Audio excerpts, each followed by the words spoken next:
Oneness ബിസിൻ്റെ ഒരു video ഞാൻ post ചെയ്തായിരുന്നു. എനിക്കതിന് 100K വ്യൂസാണ് അടിച്ചത്. എനിക്ക് ആദ്യമായിട്ടാണ് അത്രയ്ക്കും സപ്പോർട്ട് കിട്ടുന്നത്. അതും വണ്ണസിൻ്റെ ടീംസിൻ്റെ ഫുൾ സപ്പോർട്ട് എനിക്ക് അതിലുണ്ടെന്ന് എനിക്ക് 100% ഉറപ്പാണ്. കാരണം ഞാൻ അതിനൊരു ആരാധികയാണ്. പക്ഷെ നമ്മുടെ കേരളത്തിന് ഇതിന് ഇത്രയ്ക്ക് ആരാധകന്മാരും ഫാൻ പേജും ഒക്കെ ഉണ്ടെന്ന് പറയുമ്പം എന്താ ഭയങ്കര സന്തോഷമാണ് കേട്ടോ. എനിക്ക് ആദ്യമായിട്ടാണ് അത്രയ്ക്ക് സപ്പോർട്ട് കിട്ടുന്നത്. ഞാൻ ആ വീഡിയോയിലൂടെ പറയുന്നുണ്ട് എൻ്റെ ഒരു ആഗ്രഹം. കാരണം ഞാൻ ഇതുവരെ അതിൽ യാത്ര ചെയ്തിട്ടില്ലെന്ന്. എത്ര ചേട്ടന്മാരാണ് എനിക്ക് DM മെസ്സേജ് ഇട്ടെന്ന് അറിയും. സ്ട്രേഞ്ചേഴ്സ് ട്രിപ്പ് പ്ലാൻ ചെയ്യുന്നുണ്ട്, പെങ്ങൾ പോരുന്നു വരുന്നു അങ്ങനെ ഇങ്ങനെയൊക്കെ. കാരണം സെപ്റ്റംബർ 14, 15 ഡേറ്റ് ഉൾപ്പെടെ കോൺട്രാക്റ്റ് ഉൾപ്പെടെയാണ് എനിക്ക് അവർ DM ചെയ്ത് തന്നത്. കാരണം ഒരു വണ്ടിക്ക് ആരാധകരുണ്ട്, പക്ഷേ എന്ന് പറഞ്ഞിട്ട് ഇത്രയ്ക്ക് ആരാധകരുണ്ടെന്ന് ഞാൻ പ്രതീക്ഷിച്ചിട്ടേ ഇല്ല. ഇത്രയ്ക്ക് ആരാധകരാണ് കേട്ടോ.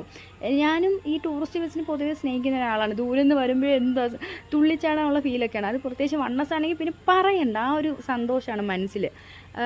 കേരളത്തിൽ ഒരുപാട് ഫാൻ പേജ് ഉണ്ടെന്ന് എനിക്കറിയാം. ഞാനും വണ്ണസിൻ്റെ ഇന്ന് മുതൽ ആരാധകയാണ്. ഇന്ന് മുതൽ കട്ട ഒരു ഫാൻ ഗേളായി ഞാൻ മാറിയിരിക്കുകയാണ് കേട്ടോ.